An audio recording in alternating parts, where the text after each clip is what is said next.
Alléluia.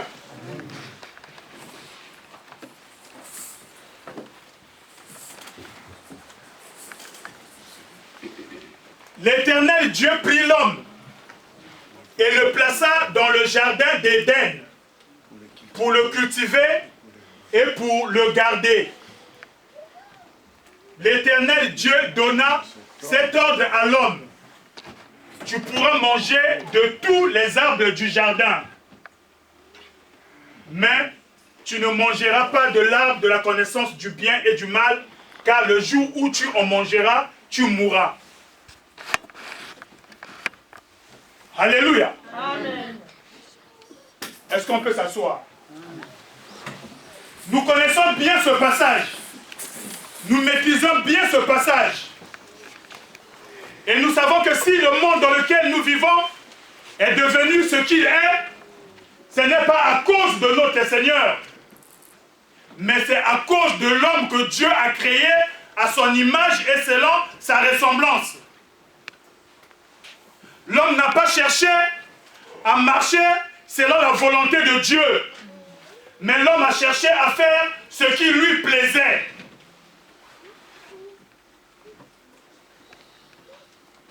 L'homme a écouté ce qu'il ne devait pas écouter. Au lieu d'obéir à Dieu, il a obéi à ses propres pulsions. Il a obéi à ses sentiments. Il a obéi à sa convoitise. Quelqu'un est-il avec moi? Amen. Voilà, aujourd'hui, nous sommes dans un grand chaos, dans un grand désordre. Dieu n'a pas créé l'homme pour que l'homme puisse souffrir, mais Dieu a créé l'homme pour que l'homme puisse jouir de tout ce que lui, il a fait. Nous avons lu que Dieu a placé l'homme dans un jardin. Alléluia. Amen. Dans le jardin d'Éden. Bien aimé, il y avait tout. Dans ce jardin, l'homme ne manquait de rien. Parce que Dieu lui-même, il prenait soin de l'homme. Mais tout ce que Dieu avait demandé à l'homme, c'est que l'homme soit obéissant. Que l'homme puisse marcher selon sa volonté à lui.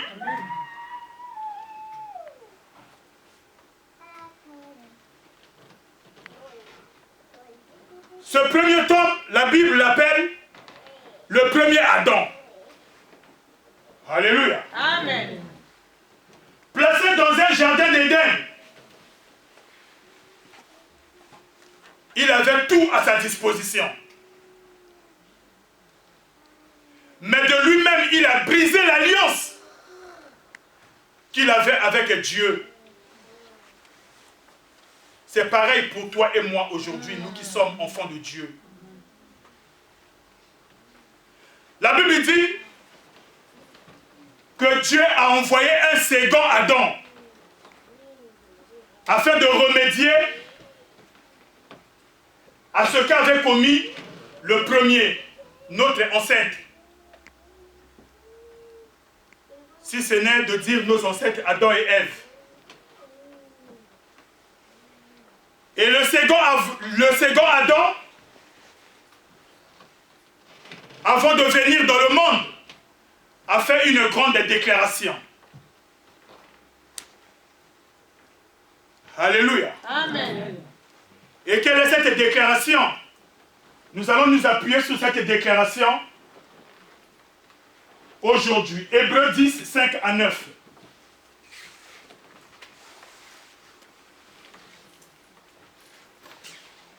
C'est pourquoi Christ, entrant dans le monde, dit, tu n'as voulu ni sacrifice, ni offrande, mais tu m'as formé un corps. Tu n'as agréé ni holocauste, ni sacrifice pour le péché. Alors j'ai dit, voici, je viens pour faire, ô Dieu, ta volonté.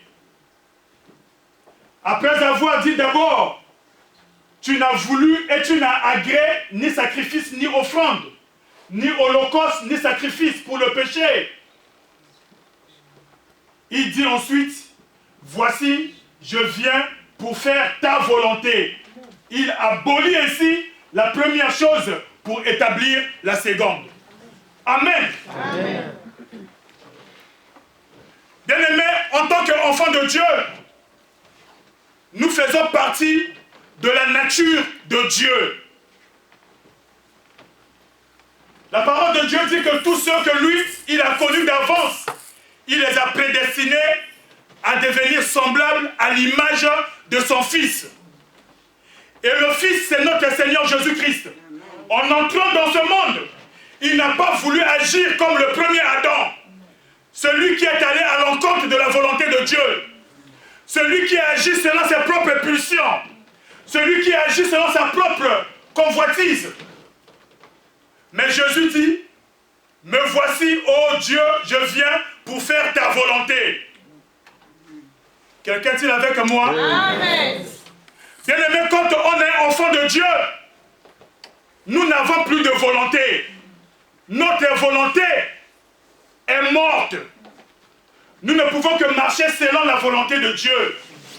Nous ne pouvons que faire ce que Dieu nous ordonne de faire. Nous devons nous soumettre à la parole de Dieu.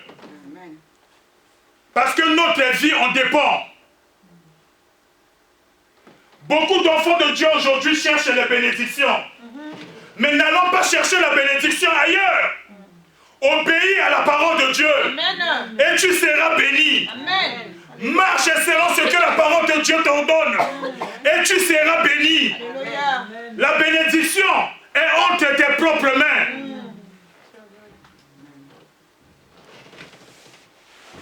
Nous ne cessons de citer cette parole de Dieu dans Josué 1:8, quand le Seigneur parle à son serviteur après la mort de Moïse. Josué avait tellement peur de ce peuple, car c'était un peuple au cou raide, difficile à paître, difficile à conduire, à guider. Pour réconforter son serviteur, Dieu va lui dire que les paroles de ce livre ne s'éloignent point de ta bouche. Médite-les nuit et jour. C'est alors que tu auras du succès. C'est alors que tu auras de la victoire. Méditez la parole de Dieu. Proclamez la parole de Dieu. Bien-aimé, mais il faut obéir à cette parole. Alléluia. Parce que Dieu ne peut pas se contredire. Dieu est sa parole. Au commencement était la parole. Et la parole était avec Dieu. Et la parole était Dieu. La parole de Dieu dit que toutes choses ont été faites par elle. Rien de ce qui a été fait n'a été fait sans elle. Tout ce dont toi tu as besoin, ça se trouve dans la parole de Dieu. Quelqu'un est-il avec moi? Amen. Ce que Dieu attend de toi et de moi, ce que Dieu attend de ses enfants, c'est l'obéissance. Se soumettre à lui. Amen. À tout ce que lui il dit. Sans restriction aucune. Alléluia. Amen. On peut tout faire pour le Seigneur. On peut chanter. J'ai toujours pris l'exemple des chants. Aujourd'hui, comme il n'y a pas eu de micro, j'ai senti un certain délaissement de leur part. Alléluia. Ce que Dieu a besoin, c'est ce qui est dans ton cœur. Alléluia. Parce que l'obéissance, c'est un état d'esprit. C'est un état d'esprit. Un état d'âme. L'apôtre Jean disait, nous devons prospérer comme prospère l'état de notre âme. Amen. Alléluia. Amen. Dieu, ce n'est pas le superficiel. Dieu, ce n'est pas l'apparence. Mais Dieu, c'est la sincérité des cœurs. Amen. Dieu, c'est marcher dans l'obéissance à ce que lui, il a prescrit, à ce que lui, il a ordonné.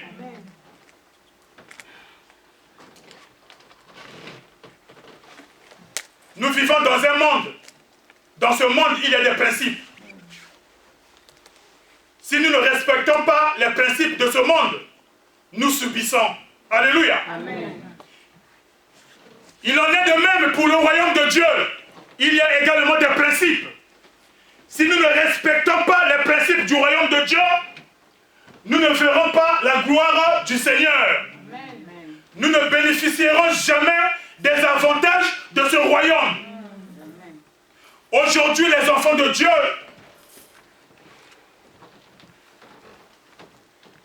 se disent, le Seigneur nous a abandonnés. Dieu ne nous regarde pas. Mais celui que nous servons, en lui, il n'y a point d'ombre de variation. Il n'a pas changé. Aucune situation, aucune circonstance ne pourra changer notre Dieu. Il est immuable. Alléluia. Amen. Toutes les choses passeront. Mais la parole de Dieu, elle ne passera pas. Amen. Elle restera toujours la parole de Dieu.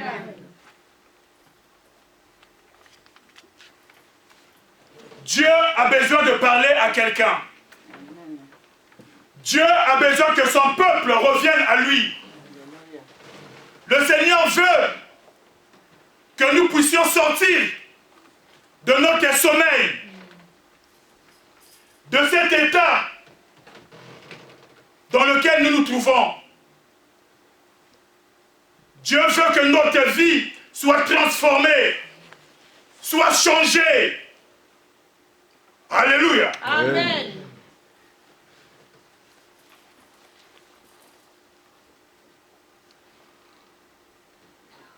Romains 5, 19.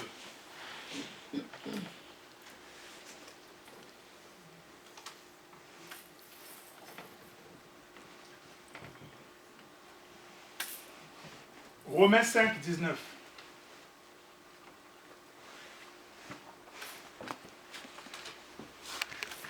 Amen. Amen. Nous avons nos Bibles, on peut lire.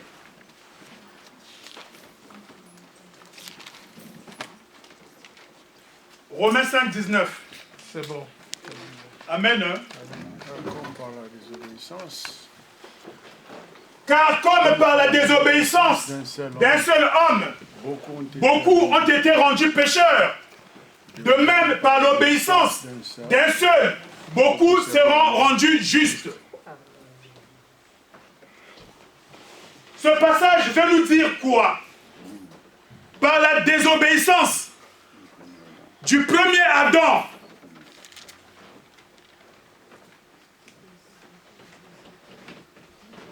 il emmena dans ce monde la malédiction et la condamnation par la désobéissance.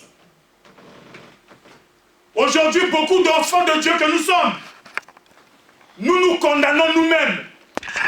Nous nous maudissons nous-mêmes à cause de la désobéissance.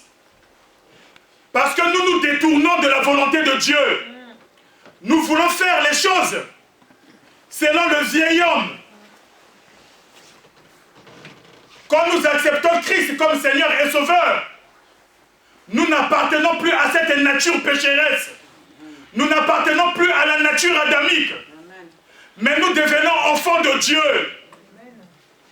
La Bible dit à tous ceux qui l'ont reçu, il a donné le pouvoir de devenir enfants de Dieu.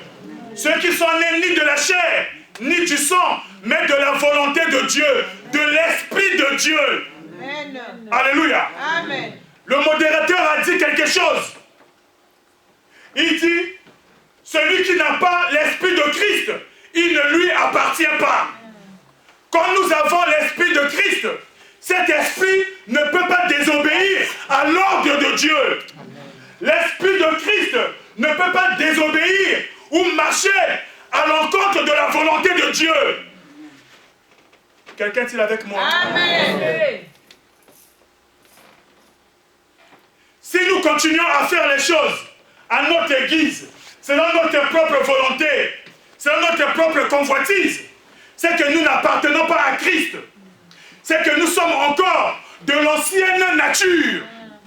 la nature du premier Adam qui n'a pas marché selon la volonté de Dieu. Parce que nous sommes ses descendants. Alléluia. Amen. Mais du moment où nous avons accepté Christ, la Bible dit que le jour de notre conversion, nous avons reçu le même esprit qui était dans le Fils. Et cet esprit de Dieu a déversé dans nos cœurs l'amour de Dieu. Amen. Amen. Amen. Alléluia. Amen. Si nous avons l'esprit de Dieu, c'est que nous avons l'amour de Dieu. Alléluia. Amen. La Bible dit quoi? La parole de Dieu dit, celui qui garde mes commandements, c'est celui qui m'aime. On ne peut pas prétendre aimer Jésus, aimer Dieu et ne pas garder ses commandements. Marcher selon sa volonté, faire ce que lui veut. Alléluia. Si nous faisons ce que nous voulons, si nous faisons ce que la chair nous réclame, c'est que nous n'avons pas Christ en nous. Quelqu'un est-il avec moi? Amen. Alléluia. Amen. De même, par l'obéissance d'un seul, beaucoup seront rendus justes. J'aime cette parole. Vous êtes bénis de toutes les bénédictions célestes en Christ et Jésus. Alléluia. Amen. Parce que Jésus nous a apporté la bénédiction. Amen. Alléluia. Amen. Jésus est venu enlever la condamnation. Il n'y a plus de condamnation pour ceux qui sont en Christ et Jésus. Amen. Dieu n'a pas besoin de nos efforts. Dieu n'a pas besoin de tout ce que nous faisons. C'est bien, les sacrifices, les holocaustes. Dieu ne les agrée pas. Sinon Christ n'allait pas venir dans ce monde. Alléluia. Amen. Le Seigneur Jésus-Christ est venu pour nous apprendre quelque chose. Et la chose que Jésus est venu pour nous apprendre, c'est l'obéissance. Amen. L'obéissance à la parole de Dieu. Amen. L'obéissance aux ordres du Seigneur. Alléluia. Amen. Bien-aimés, revenons au Seigneur. Abandonnons notre vie d'avant. Mais revêtons-nous de l'homme nouveau.